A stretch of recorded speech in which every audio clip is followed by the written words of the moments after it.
Warner जो कि IPL में अनसोल्ड रह गए थे, वो जाके पीएसएल को ज्वाइन किए, कैप्टन भी बने, वहां पे कैप्टनसी भी किए और मैच भी खेले। तो इसी के ऊपर पाकिस्तानी मीडिया रोना धोना मचाई हुई है कि फाफ डु प्लेसिस जो कि एक आईपीएल के खिलाड़ी थे, वो 14 साल काफी अच्छे से क्रिकेट खेले, आईपीएल में खेले, और फाफ डु प्लेसिस को कहीं ना कहीं अनुभव हो गया था कि आईपीएल में इस साल वो अनसोल्ड चले जाते हैं। इसी की वजह से वो पहले ही अनाउंस कर दिया अपने स्टोरी में कि हम इस साल आईपीएल नहीं खेल रहा है, हम पीएसएल को ज्वाइन कर रहा है, ताकि अगर वो अनसोल्ड रह जाते आईपीएल में तो उनका काफी ज्यादा बेइज्जती हो जाता। इसी वजह से वो पहले ही अनाउंस कर दिए, स्टोरी में लगा कि भाई साहब हम इस साल आईपीएल नहीं खेल रहे, पीएसएल खेल रहे हैं। तो इसी के ऊपर पाकिस्तानी मीडिया रोना धोना मचाई हुई है कि भाई साहब फाफ डु प्लेसिस एक रिजेक्टेड खिलाड़ी है, वो एक रिटायर्ड खिलाड़ी है, वो बूढ़ा हो चुका है, और हमारा पीएसएल जो है वो रिटायर्ड खिलाड़ियों को, बूढ़े खिलाड़ियों को लेके खिला रहा है। तो कैसे पीएसएल आगे जाएगा, कैसे पीएसएल को पछाड़ेगा, भले आईपीएल को पछाड़ेगा।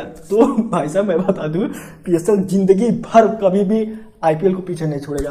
तो इसके ऊपर आपसे क्या राय, अपना राय कमेंट बॉक्स में जरूर, ठीक है। चैनल को सब्सक्राइब, वीडियो को लाइक जरूर करिएगा, ऐसे मतलब वीडियो में लाता रहूंगा।